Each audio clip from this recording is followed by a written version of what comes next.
Hola, bienvenidos a Crónicas de un Debray Anunciado. Yo soy Diego, soy un escritor y hoy vamos a hablar de algo interesante, bueno, a mí se me hace interesante y creo que puede ayudar a todos los que quieren escribir o quieren crear una historia. Y es el formato dicta el contenido, el formato dicta la historia.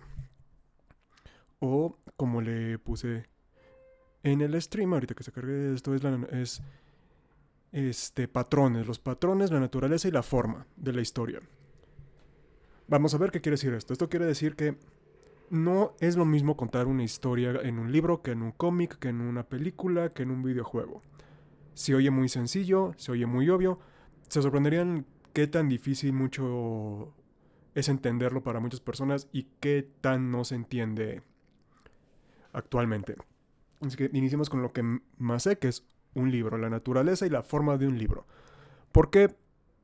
Porque aparte resulta que un libro tiene varias manifestaciones, tiene varias este, formas y formatos, como la literatura ergódica, que es la literatura que desafía al lector, que la tienes que leer haciendo un esfuerzo consciente, perdón, muy fuerte para leerla, o algo más palomero, más liviano, más ligero, como un poco lo que yo escribo, como lo que escribe Gaiman, como lo que escribe Jiran Rey Zhao, como lo que escribe esta Lindsay Ellis, cosas que no son difíciles de leer, aunque pueden tener un contexto pesado, un contexto profundo.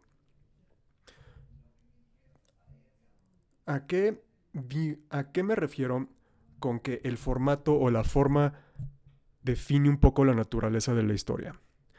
Cuando tú decides contar una historia, lo primero que se te ocurre es, no, pues quiero escribir esto o quiero escribir esto. Quiero escribir ya sea un videojuego, quiero escribir un cómic, quiero escribir un libro, quiero escribir una película, una serie, ta, ta, ta, ta, ta, ta. Y cuando lo empiezas a hacer, te empiezas a dar cuenta, depende de qué tanto has consumido, es muy importante consumir mucho de lo que quieres escribir, aunque ya sea temáticamente o en forma, para poder producirlo bien, que hay ciertas reglas, hay ciertas cosas que se prestan el propio formato para las historias que se pueden contar en eso. Es decir, en un libro tienes esta flexibilidad de mientras tú lo puedas narrar, mientras tú lo puedas contar con tus palabras, palomita, ya estás del otro lado.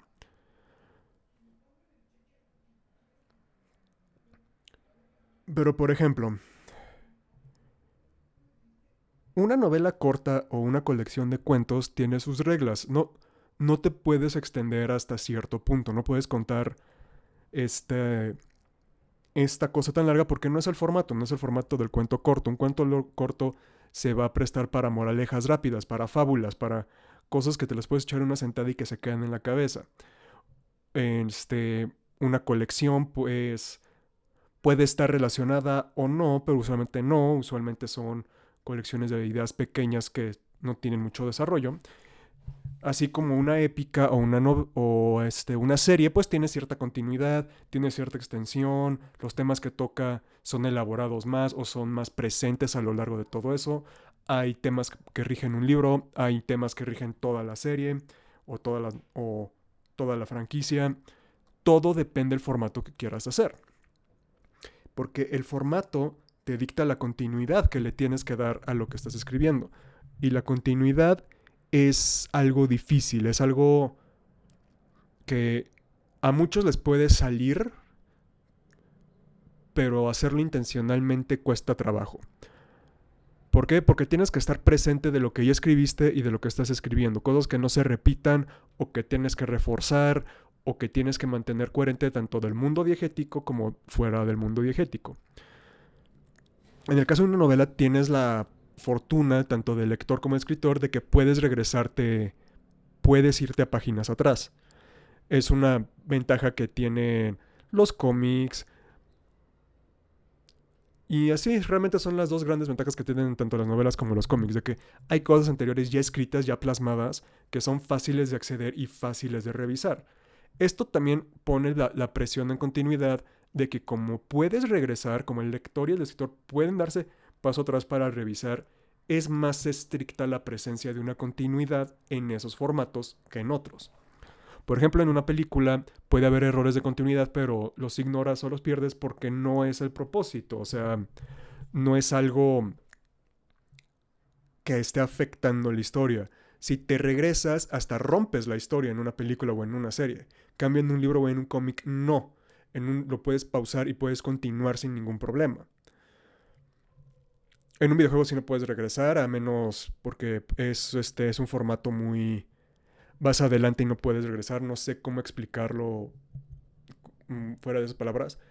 No hay una manera de regresar a menos que inicies desde un inicio, de nuevo, la rebusnancia, de hacer que inicies de nuevo. Esta continuidad que tienen los videojuegos es muy one and done, eso es lo que estás viviendo, y hasta aquí llegaste. Si quieres repetirlo, si quieres, lo tienes que iniciar de nuevo. En cambio, en un libro, en un cómic, sí te puedes regresar a otra parte, te puedes retomar y no hay problema. En una película esto tampoco funciona porque hay cierto ritmo que marca el formato, hay cierto ritmo que se tiene que contar dentro del formato.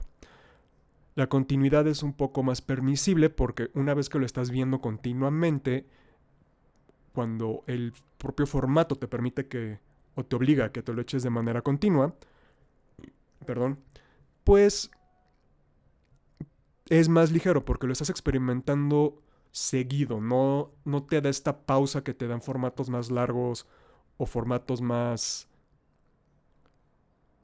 revisables, por así decirlo,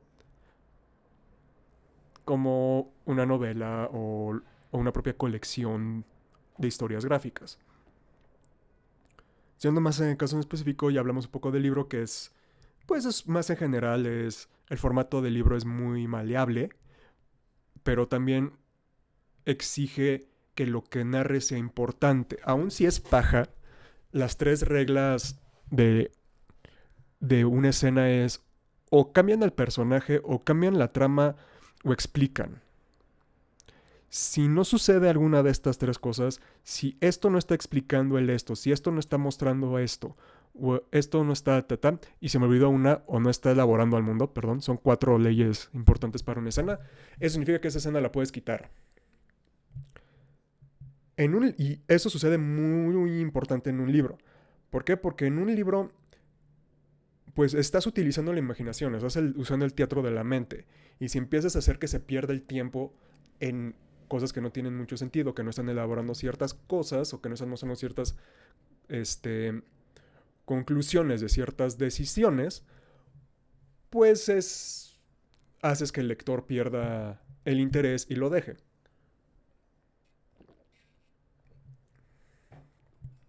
Obviamente a todos nos gustaría que cada capítulo o moviera la trama o moviera a los personajes principales.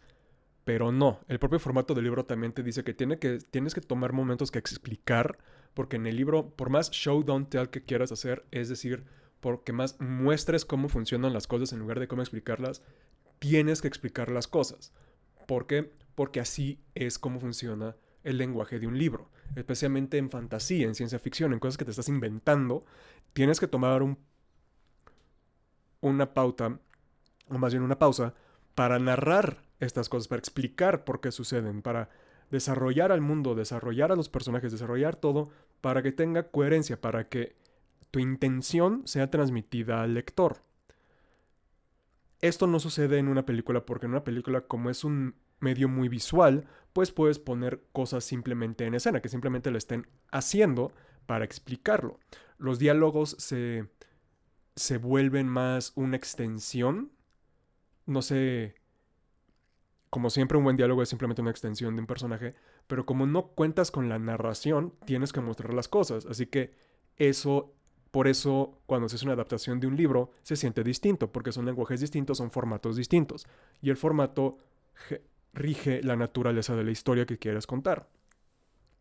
En los cómics tienes los dibujos, tienes el arte, el layout de la página, tienes esta página inicial en donde te hacen un recap de todo lo que está pasando, tienes muchas cosas para llegar a ser lo mismo, para contar de la manera que solo funciona en un cómic de esa manera. En los videojuegos, pues, tienes el inventario, tienes los menús, tienes cómo está diseñado el personaje, cómo se mueve, cómo pelea, todo está, o cómo acciona, todo rige a, o funciona en base a. Y como lo dije al inicio, es fácil de entender de que, pues claramente un videojuego no es una película no es una serie no es tal. Cuando digo que hay mucha gente que no lo entiende, es tanto los que crean como los que lo consumen. Porque hay muchos que consumen esto que se quejan de que, ay, es que la película no fue igual al libro. Esto es un arma de dos filos. Esto o puede significar que la adaptación es algo tan distinto al original que básicamente lo único que tienen en común son los nombres. O el fan no entendió las decisiones que se tuvieron que tomar para que funcionara en ese formato. Y sucedió mucho en El Señor de los Anillos también. Muchos se quejaron de, es que no es la obra. Y sí, claramente no iba a ser la obra. Porque estás adaptando algo que está escrito, algo narrado, algo a lo que puedes poner pausa. Algo que por más que me guste Tolkien, está tediosamente narrado. Es aburrido de leer El Señor de los Anillos. Por más que me guste. Hay que admitirlo. Y le estás pasando algo dinámico, algo que tiene un límite de tiempo. Que aunque son 3 horas, quitaron mucho. Entonces tienes que adaptarlo a que tenga el mismo mensaje, que tenga el mismo espíritu de que la obra, pero en este formato. Así que se tomaron muchas libertades, como por ejemplo darle un arco de personaje a Aragorn. Y esto es importante tenerlo en mente cuando quieran escribir, cuando quieran iniciar o contar una historia, cuando quieran crear una historia.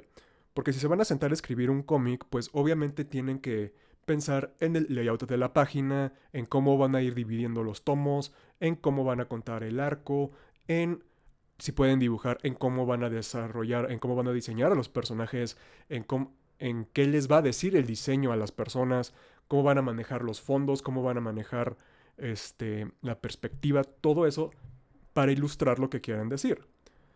En una novela tienen que pensar, pues, cómo van a narrar las cosas, a qué tipo de narración o a qué cosas que van a narrar le van a dar más importancia que a otras, si a las acciones o a las descripciones, a los diálogos, a las explicaciones, todas esas son decisiones que tienes que tomar. En una película tienes que ver, pues cómo voy a dividirla, qué quiero contar, cómo puedo manejar el medio, etcétera, etcétera, etcétera. Perdón. Y también hay ejemplos en donde hay obras que aprovechan también el formato que se vuelven imposibles de reproducir en otro formato. Por ejemplo, en un libro nunca van a hacer una película de Casa de Hojas porque el propio formato del libro es importante para lo que están comunicando el libro. El propio libro se sabe que es una ficción. En ese caso, para adaptarlo tendrás que poner una película que rompa la cuarta pared y las películas no son tan permisibles en eso fuera del género de comedia o del género de sátira. Así como, ¿por qué nunca va a haber una adaptación en libro de Memento? ¿O por qué no va a haber una adaptación del libro de Mad Max Fury Road? Porque el propio formato de película es lo que le hace que las películas sean buenas. Por ejemplo, en Mad Max Fury Road, lo que hace que la película sea tan buena es que solo puede ser una película. Las tomas, las decisiones, el color, el frenesí de la acción, el simple hecho de que en cuanto a trama es muy pequeño, pero lo extienden visualmente tanto, que si intentaras hacer una novelización de Mad Max, y creo que la hay, tendrías que abocarte más en el backstory de Furiosa, en cómo llegamos allá, en otros tipos de narraciones que no pueden existir en la película porque son formatos dispares. Por eso Watchmen es imposible de adaptar fielmente, porque tendrías que adaptar el cómic en sí, o sea, lo que sucede en el cómic, tendrías que adaptar bien el simple hecho de que no se supone que le tengas que ir a ningún personaje, que Rorschach no es bueno, que Dan, el búho nocturno, es el único más decente y está igual de loco que todos. Todo eso. Y aparte tendrías que poner el libro de la búsqueda del holandés del barco que funciona en paralelo a la obra porque te empieza a vaticinar lo que va a venir, te empieza a explicar el trasfondo y empieza a contarte un poco de las ideas dentro del cómic que el propio cómic no te puede contar. O sea, es imposible de adaptar Watchmen, así como es difícil de adaptar V for Vendetta.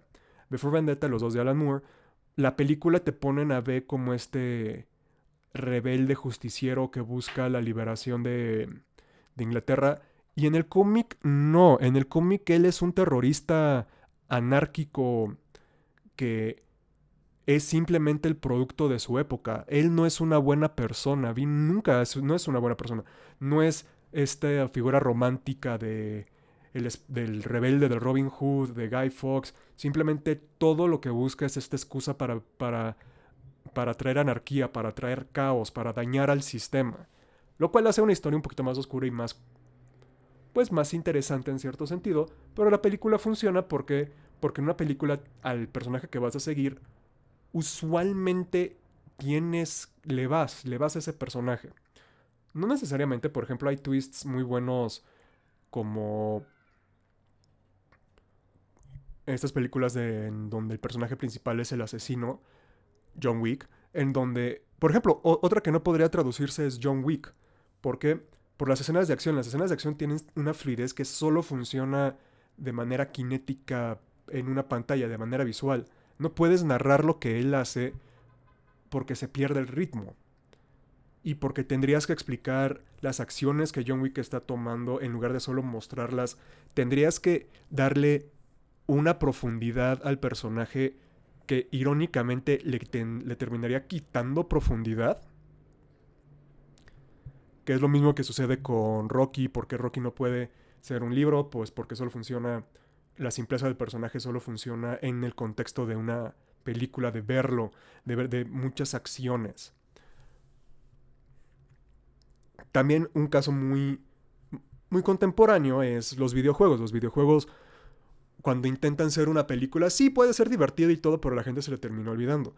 Cuando un juego aprovecha la fuerza o las ventajas que tiene el propio formato, es cuando se generan los juegos memorables como Legend of Zelda, como Undertale, Obra Dinn, Papers, Please, los de FromSoft, Baldur's Gate, todo eso que solo se pueden contar mediante un videojuego. Solo se pueden contar mediante ese formato. Y no estoy diciendo que todas las historias tienen que ser así, que todas las historias tienen a huevo que solo ser contadas por el formato. No. Hay... Tengo un estornudo aquí atorado que como que quiere pero no quiere. Ah. También hay ciertas dificultades que presta irse nada más por el formato de una historia que solo puede ser respetada por este formato. Y hay ciertas bondades que hacerlo más genérico o más adaptable tienen. A, el alcance. B, la facilidad de entenderlo. C, el simple hecho de que lo puedes disfrutar de varias maneras. De que bien hecho puedes terminar con versiones igual de válidas de una historia. Tengo aquí algo atorado. Anyway. Y todo depende de la decisión que quieras tomar.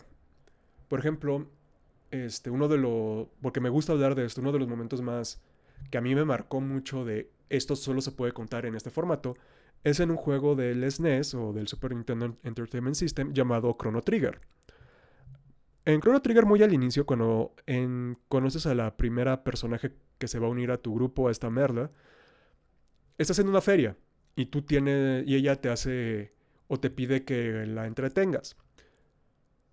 Ahí puedes hablar con ella en principio o agarrar su collar cuando ves que chocan y sale el collar, o puedes tomar primero el collar, puedes como en un videojuego, puedes interactuar en el mundo de ciertas maneras, tomando ciertos ítems, haciendo ciertas cosas, si no te esperas, pues nada más va a haber un comentario, ya, todo va bien, encontrar un gato, todo eso. Más adelante en el juego se trata de viajes en el tiempo y de cambiar la línea. Cuando regresas, creo que del primer viaje al pasado medieval, te atrapa la guardia del palacio y te enteras de dos cosas, que la chava que rescataste es una princesa que está huida, que no es una gran revelación fuera de los personajes, de la audiencia ya lo podía deducir fácilmente, pero meten a tu personaje principal, a Crono, que así es el nombre canónico, en un juicio. Y en ese juicio, lo que tú pensabas que nada más eran cosas tradicionales de un juego, como agarrar esta cena o agarrar el collar primero, empiezan a verlo del punto de vista de en un juicio de, no, tú no intentaste robar, de seguro solo estabas haciendo, le ayudaste porque era una princesa, etcétera, etcétera, etcétera, etcétera.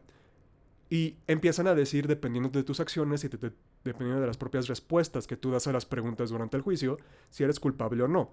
Eventualmente te van a meter al bote porque el juez que te está haciendo el juicio está corrupto y es un monstruo. Pero lo que es padre, lo que cambia mucho el contexto es esto de que tú solo estabas moviéndote y haciendo lo que usualmente harías en un juego y luego te ponen en un juicio y te juzgan de cierta manera de lo que hiciste dentro del contexto del mundo. Lo cual hace que todo playthrough subsecuente que yo hice de Chrono Trigger, pues me esforzara en tener el veredicto inocente completo, porque pues, nadie me va a andar juzgando en un pinche videojuego. Y no solo eso, también está el simple hecho de... Está adaptando algo que de por sí es difícil, que es viaje en el tiempo, de si cambias el pasado, ¿cómo cambia el futuro? Y Chrono Trigger hace dos cosas muy buenas que solo se pueden poner en el formato de juego virtual, que es el jefe final existe en este punto temporal. Los futuros, no se puede, no se, los puedes ir visitando todo, pero existe en un punto y tú puedes intentar derrotar al jefe final apenas lo descubres. O apenas te permiten, una vez que matan al personaje principal y se abren todas estas líneas de puedes ir a revivir al personaje principal y que se vuelva a unir o no, lo cual son varios finales. Puedes irte al futuro para descubrir cómo en el pasado puedes responder esta side quest para que en el presente cambie la topografía del mapa y puedas ir a otro dungeon que te da más cosas, más fuerza y todo funciona a base de derrotar a este jefe. Y las decisiones que tomas de cómo llegas contra el jefe, qué tanto hiciste en el mundo. Ahora sí que si, si peleaste desde un inicio o te ahorraste fases, todo eso van a ser los finales que te dé el juego. Y eso solo se puede hacer en un videojuego, porque una vez que te metes en el viaje en el tiempo en una película, a huevo tienes que llevarlo a una sola conclusión. Lo cual le quita un poco la magia a esto del viaje en el tiempo, de historias temporales, pero también tiene la fortuna de que, por ejemplo, Terminator 2, de que sí puedes cambiar al futuro, luego resulta que no, o 12 monos, de que no puedes cambiar al futuro, todo es un loop estable, o Looper, de que para cambiar el tiempo, para cambiar el loop de temporal, tienes que quitar la hipotenusa y no sabes qué va a venir después. Y en Chrono Trigger puedes tener todo eso explorando y haciendo cosas que solo se pueden hacer en un videojuego, como pelear contra jefes, tomarte tu tiempo, investigar, etcétera, etcétera, etcétera. También tiene la desventaja de que, por ejemplo, el personaje principal es un personaje mudo, es un personaje que se muere a la mitad de la historia y si no lo regresas, pues realmente nada más cambian ciertos diálogos, pero si lo regresas tienes un momento muy bonito, pero también puedes hacer que si no lo regresas tocar esto de las consecuencias que tienes al intentar salvar al tiempo, a la línea temporal de este parásito raro. Y eso lo que da es que no son personajes estables, no es un protagonista que pueda cargar algo fuera del formato de videojuego. Porque si tienes un personaje silencioso, Link, el propio Mario, los primeros de Final Fantasy, el propio Chrono de Chrono Trigger, te puedes dar el lujo de que, o el propio Shepard de Mass Effect, que aunque habla mucho es básicamente un canvas en blanco de un personaje, sí lo puedes tener en un videojuego, porque como es el jugador el que está explorando y haciendo las cosas, no importa que no tenga una personalidad, al final de cuentas tú vas a estar tomando las decisiones para shapear la historia. Eso no se puede tener en una película, eso mucho menos en un libro, porque tu personaje principal tiene que tener una personalidad lo suficientemente bien definida para que se entienda por qué terminó en eso, cómo está actuando y por qué está tomando esas decisiones. Si no, terminas en un caso como La Rueda del Tiempo, en donde excelente world building, muy buenos temas filosóficos, es aburrido porque ninguno de los personajes toman una decisión. Todo le sucede. Y aunque eso es muy bueno en un videojuego porque al suceder las cosas tu monito reacciona y a la hora de reaccionar estás interactuando, en un libro no, en un libro los personajes que llaman la atención son los personajes que toman decisiones. Ya sea que sucede algo y ellos reaccionan, por esa reacción es su decisión, ellos toman una decisión que va formando la trama. En la rueda del tiempo todo les está sucediendo, ellos siempre están confundidos, no saben qué está pasando y las decisiones que toman siempre las toman sin saber bien las cosas o sin pensar bien las cosas. Es... Tiene cosas buenas y tiene muchas cosas malas, no se los recomiendo. Yo me lo eché por mártir, básicamente. Y realmente solo terminé los primeros tres. Y también eso sucede mucho, por ejemplo, con Harry Potter. Harry Potter, la única decisión que él toma es cuando... No, de hecho, hasta eso con Harry Potter sí toma varias decisiones. Lo que me molesta de Harry Potter es la personalidad. El personaje que te intentan vender, que es muy importante y no lo es Ron. Ron solo toma una decisión importante en el primer libro y en el último, que es él se sacrifica en lo del ajedrez porque Harry es el que tiene que llegar, o Ron es el que se va con un Horcrux y luego regresa para ayudar a los demás. En todos los otros libros, todo lo que hace Ron no afecta la trama en lo mínimo y hacen esperar que sea importante. Y no. Un personaje como Ron en un videojuego no podría funcionar por el simple hecho de que nadie lo escogería en su party, nadie hablaría con él y se quedaría ahí. No funcionaría en un cómic porque si las historias son dinámicas, en un cómic tienen que ser 3 veces más dinámicas. Pero ahí tenemos un caso en Harry Potter. Este güey no toma ninguna decisión y es uno de los tres principales. Oh, Dios mío, Ron Weasley, whatever. Y ahí existe. Y todo esto para volver a refitear. La naturaleza de la historia es dictada por el formato. Y el formato es dictado por la naturaleza. Es decir, todo formato tiene patrones. Toda historia tiene patrones. Es cuando se juntan estos dos y trabajas con ellos o en contra de ellos, es cuando generas algo. Puedes generar algo predecible pero bien contado, puedes generar algo impredecible, muy, muy confrontativo, muy en contra de lo normal, de que no es fácil, algo difícil, pero todo depende de que aproveches el formato que estás contando. Porque sí, todas las tramas ya se han contado, eso ya lo hemos dicho n cantidad de veces en los streams. Y es el cómo lo cuentas. Y el cómo lo cuentas depende del formato. En una novela no te puedes dar el lujo de narrar cada pequeña cosa porque pierdes el tiempo. En una tienes que narrar lo importante. En una película no te puedes dar el lujo de enfocarte solo en lo importante visualmente. Tienes que poner todo para que se sienta un mundo, para que se cree la sensación de algo que existe, de algo que los personajes existen dentro de. En un libro te puedes dar la ventaja de tomarte el maldito tiempo que quieras contando la historia, hasta cierto punto, porque a nadie le gusta leer libros de 1200 páginas, a menos que ya esté entrado en una franquicia y ya tienes que tener esas 1200 páginas. A nadie le gusta quedarse esperándose a una película de 4 o 5 horas. En un libro y en un videojuego lo puedes hacer tan largo como quieras, mientras sea interesante, mientras no empieces a tener el padding, cuando en una película o en una serie es 22 minutos repetidos 8 veces en una serie, o esto tiene que durar 2 horas y media, 3 horas a lo mucho. En un libro te puedes extender lo que sea necesario, pero también tienes que darle cierta agilidad. Aunque se oye que estoy repitiendo mucho las mismas reglas, cuando se intentan explicar o si se intentan crear una película o intentan crear un libro, se van a dar cuenta de las diferencias entre el timing en un libro y el timing en una película. Podríamos decirse que un libro te permite abarcar más, te permite controlar más la forma de lo que estás llenando. Una película te permite meter más colores, te permite moverte más rápido. Una serie te permite tomarte todavía más tu tiempo, te permite repetir ciertas cosas para que se queden bien claras. Un cómic te permite contarlo todo sin una sola línea de diálogo si es necesario. Un videojuego te permite explicar cosas en varias maneras, ya sea visualmente, ya sea en gameplay, ya sea en descripciones.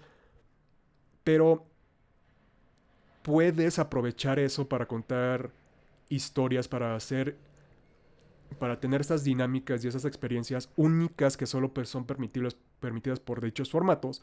O puedes decir, ok, esto lo voy a contar así, pero en la adaptación lo voy a contar así, ta, ta, ta, ta, ta, ta, ta. Enfocarse en diferentes maneras. Y todo es válido. Simplemente sí tienen que entender a qué pinche circo se están metiendo, dependiendo del payaso que quieren ser. Como siempre, este fue un stream cortito. Los del martes a veces me salen cortitos. No sé de qué voy a... Y igual el jueves ya me arranco el Band-Aid y así como me hablé de por qué Bloodborne es el mejor juego de PlayStation de FromSoft, voy a hablar qué es lo que hizo bien Elden Ring y qué es lo que hizo mal, porque le traigo ganas de hablar a eso. Y los veré el jueves. Tomen agüita y sean buena gente.